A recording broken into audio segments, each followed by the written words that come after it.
Hello दोस्तों, welcome back. स्वागत है आपका आपके अपने यूट्यूब चैनल एचआर क्लासरूम में। मित्रों, हमने एक सीरीज़ शुरू की है कंप्यूटर के लिए।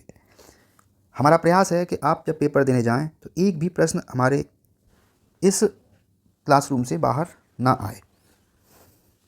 तो बिना देर किए हुए शुरू करते हैं आज का लेक्चर। आज हमारा टॉपिक है सेंट्रल प्रोसेसिंग यूनिट। एक भी प्रश्न आज हम सेंट्रल प्रोसेसिंग यूनिट से छोड़ने वाले नहीं हैं। सारे क्वेश्चन कर डालेंगे जो अब तक किसी भी एग्ज़ाम में आए हों, चाहे वो यूपी का एग्ज़ाम हो या फिर सेंट्रल का एग्ज़ाम हो, किसी का भी एग्ज़ाम हो, हम कंप्यूटर का वो सारा क्वेश्चन कर डालेंगे जो पेपर में आया हुआ है, चाहे कहीं पर भी आया हुआ हो। देखिए, ये डीएमआर से क्वेश्चन है, ठीक है। तो फिर कहाँ से क्वेश्चन पूछेगा यूपी क्वेश्चन, बाहर कहाँ से पूछेगा। चलिए शुरू करते हैं। पहला प्रश्न, कंप्यूटर में सेंट्रल प्रोसेसिंग यूनिट के अंतर्गत आते हैं। पहले में ऑप्शन में है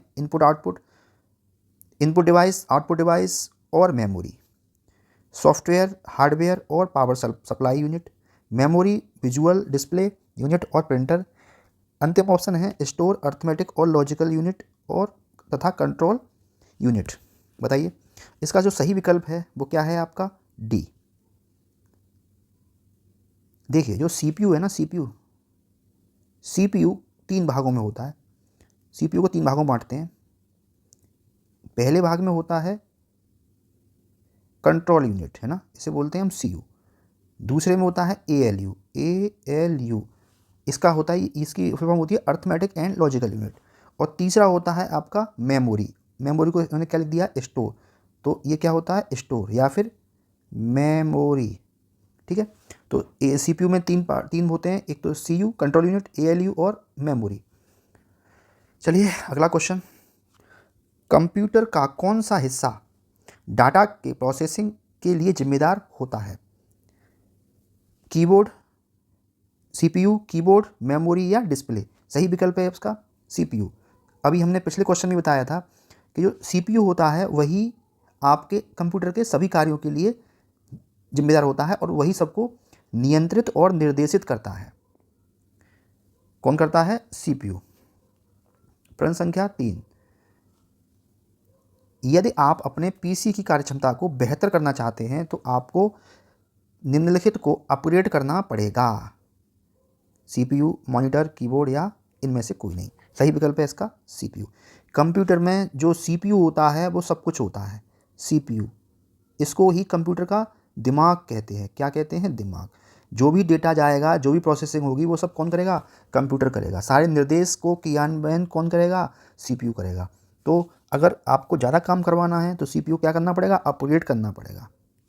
अगला प्रश्न, सीपीयू द्वारा संपादित किए जाने वाले चार कार्य क्रमशः प्राप्त करना, एक स्थान, कुशल परिवर्तन एवं उत्पादन परिणाम प्रदान करना है। संकल्पना पहला विकल्प है, स्पष्ट करना है, दूसरा है प्रदर्शन, तीसरा है रेगुलेट करना।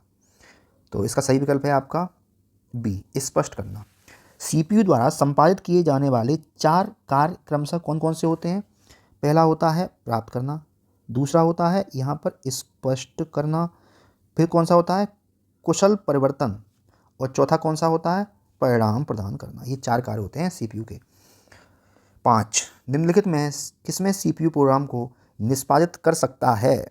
किसमें करता है? हमने अभी कल के लेक्चर में पढ़ा था। देखिए, चलिए देख लेते हैं। असेंबली भाषा, सांकेतिक भाषा, ऑक्टेन भाषा या द्विआधारी भाषा। सही विकल्प है इसका द्विआधारी भाषा। इसी को हम क्या बोलते हैं? Binary language. बाइनरी लैंग्वेज जो कि 0 और 1 पर काम करती है। अगला प्रश्न, इनपुट का आउटपुट में रूपांतरण किसके द्वारा किया जाता है? Peripheral, memory, storage, input output unit या सीपीयू। किसके द्वारा किया जाता है? सही विकल्प है आपका सीपीयू। इनपुट का आउटपुट में रूपांतरण सीपीयू के द्वारा किया जाता है। प्रश्न संख्या 8, सीपीयू के लिए दूसरा शब्द क्या है? सीपीयू के लिए दूसरा शब्द क्या है? Micro processor, executive, microchip, decode या इनमें से कोई नहीं। सही विकल्प है इसका माइक्रो प्रोसेसर। सीपीयू को हम माइक्रो प्रोसेसर भी कह सकते हैं। 9, किसी भी कंप्यूटर प्रोग्राम का मस्तिष्क होता है। अभी बताया था हमने क्या होता है? ALU या फिर हार्ड डिस्क या CPU या मॉनिटर? क्या है आपका? CPU होता है, मस्तिष्क होता है। निम्नलिखित में से CPU का कौन सा घटक सिस्टम को सीधे एग्जीक्यूट करने के लिए जिम्मेदार है? फिर से वही क्वेश्चन रिपीट हुआ है, बताइए। ALU है या CU है या रजिस्टर है या रैम है या रैंडम एक्सेस मेमोरी है? क्या है? क्या है? Control unit. नहीं, ये नहीं बताया है। निर्देशों को निष्पादित करने और सिस्टम को निर्देशित करने के लिए CPU कंट्रोल यूनिट का प्रयोग करता है। किसका प्रयोग करता है? CPU किसका प्रयोग करता है? निर्देश करने के लिए कंट्रोल यूनिट का प्रयोग करता है। कंप्यूटर का दिमाग कहा जाता है, रिपीट क्वेश्चन है, किसको कहा जाता है? CPU को। क्यों कहा जाता है? क्योंकि सभी कार्यों को नियंत्रण, निर्देशित तथा समन्वित करता है। कौन करता है? CPU। इसीलिए इसको कंप्यूटर को दिमाग कहा जाता है। देखिए, रिपीट क्वेश्चन हो गया फिर से, SBI में पूछा गया क्वेश्चन है ये।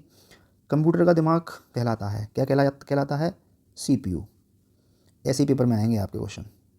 निम्नलिखित में से कंप्यूटर का मस्तिष्क कौन कहलाता है? CPU। Same question. निम्नलिखित में से किसे कंप्यूटर के मस्तिष्क के नाम से जाना जाता है? देखिए, सारे क्वेश्चन आए हुए हैं, ये 10+2 में आया है। क्या है इसका आंसर? CPU। कोई दिक्कत नहीं है, आगे बढ़िए। कंप्यूटर के कार्य करने की गति को निम्न मात्रकों में मापा जाता है। मेगाबाइट, मेगाहर्ट्ज़, 16 बिट या मिलीसेकंड? कंप्यूटर के कार्य करने की गति को निम्न मात्रकों में मापा जाता है, बताइए। सही विकल्प है इसका मेगाहर्ट्ज़। कंप्यूटर के कार्य करने की गति को मेगाहर्ट्ज़ में मापते हैं। कंप्यूटर की गति को 1 सेकंड में प्रोसेस किए गए, ये मेगाहर्ट्ज़ होता क्या है? ये कंप्यूटर की गति को 1 सेकंड में प्रोसेस किए गए निर्देशों की संख्या के आधार पर मापा जाता है। अगला प्रश्न है, निम्नलिखित में से कौन सा वैध मात्रक CPU की गति को नहीं दर्शाता? यानी कौन कौन से CPU गति को दर्शाते हैं? देखिए, हर्ट्ज़ तो अभी हमने पढ़ाई है, होता है, ठीक है। ये हर्ट्ज़ ज़्यादा यूज होता है ना। मिप्स भी है, ये मफलाप्स भी है। क्या नहीं है? बाइट। सही विकल्प क्या है? बाइट। CPU का निष्पादन प्राय किस में मापा जाता है? GB या मेगाहर्ट्ज़ या MIPS या बैंडविड्थ? सही विकल्प है इसका मेगाहर्ट्ज़। 1 मेगाहर्ट्ज़ बराबर क्या होता है? 1 M हर्ट्ज़ होता है 10⁻⁶। और गीगाहर्ट्ज़ कितना होता है? गीगाहर्ट्ज़ कितना होता है? गीगाहर्ट्ज़ कितना होता है? 10⁹। 18। कंप्यूटर की संपादन क्षमता को मापने की इकाई का नाम क्या है? कितनी बार ये क्वेश्चन आएगा? क्या है देखते हैं। MIPS सेकंड, वाट या MIS? नहीं, ये नया क्वेश्चन है। सही उत्तर है इसका MIPS। क्या होता है? MIPS की फुल फॉर्म क्या होती है? MIPS की फुल फॉर्म होती है मिलियन इंस्ट्रक्शन पर सेकंड। क्या होती है? मिलियन इंस्ट्रक्शन पर सेकंड, ठीक है। यानी कंप्यूटर की कार्य क्षमता तथा स्पीड को मापने की इकाई है। क्या है? MIPS। 1 सेकंड में कंप्यूटर कितनी सूचनाएं संपादित करेगा, ये उसको मापती है। MIPS किसको मापती है? कंप्यूटर 1 सेकंड में कितनी सूचनाएं संपादित करेगा।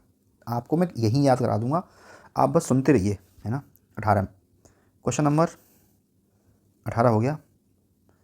क्वेश्चन नंबर 20, कंप्यूटर प्रणाली में MIPS का क्या अर्थ है? अभी देखिए क्वेश्चन आया था, MIPS का क्या अर्थ है, बताइए।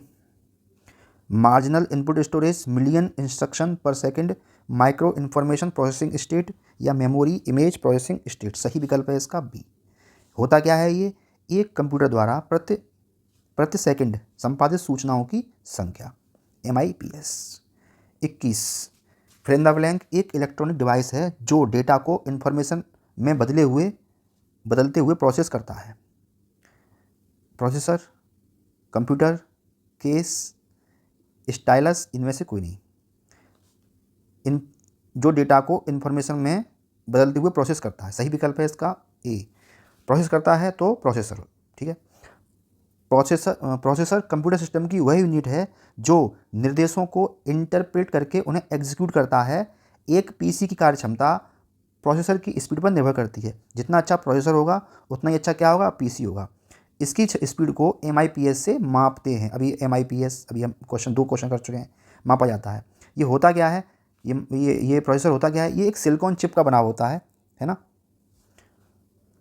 माइक्रो प्रोसेसर ALU एवं CPU का कॉम्बिनेशन होता है। कौन कॉम्बिनेशन होता है? प्रोसेसर, है ना, ये सिलिकॉन चिप का बना होता है। प्रश्न संख्या 22, कंप्यूटर की भाषा में CPU का अर्थ है। CPU कंप्यूटरगत power unit, central processing unit, central power unit, central peripheral unit. सही विकल्प है इसका सेंट्रल प्रोसेसिंग यूनिट, CPU की फुल फॉर्म है। अच्छा, ये CPU होता क्या है, देखिए मैं आपको बताऊं, थोड़ी नॉलेज थोड़ी सी देखिए। CPU ये आप जो डब्बा होता है ना, डब्बा, इसको आप CPU बोल देते हैं। ये CPU नहीं होता है ना, इसको तो हम कैबिनेट बोलते हैं। क्या बोलते हैं? कैबिनेट। असल में CPU होता है एक बोर्ड होता है अंदर, ठीक है, बोर्ड होता है। इसे बोलते हैं, इस बोर्ड को बोलते हैं मदरबोर्ड। क्या बोलते हैं? मदरबोर्ड, ठीक है। ये तो मदरबोर्ड होता है। इस मदरबोर्ड पर ऐसे आपने देखा होगा, यहाँ पर इस तरह से एक बॉक्स बना होगा, इस तरह से, है ना, और अंदर यहाँ पर चिप लगी होंगी, ऐसे इस तरह चिप होगी। तो ये जो चिप लगी होती है ना, इसको CPU बोलते हैं, ना कि इस पूरे बक्से को CPU बोलते हैं, ठीक है। इसे ये IC चिप लगी होती हैं, इनको CPU बोलते हैं। यही पूरे कंप्यूटर को निर्देशित करता है। चलिए आगे अगला क्वेश्चन।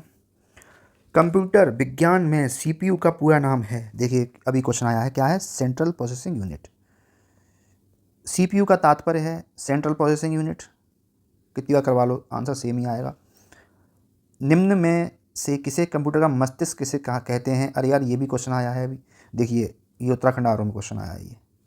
CPU से तात्पर्य है सेंट्रल प्रोसेसिंग यूनिट। आप इससे CCC की तैयारी भी कर सकते हैं। CPU में P किसका प्रतीक है? Central processing. किसका है? प्रोसेसिंग। CPU का पूरा रूप है सेंट्रल प्रोसेसिंग यूनिट। चाहे 1000 बार को पूछ लो, आंसर वही रहना है। कंप्यूटर का भाग जो उसके दिमाग की तरह कार्य करता है। बहुत कठिन क्वेश्चन है यार ये तो। क्या आंसर है? CPU।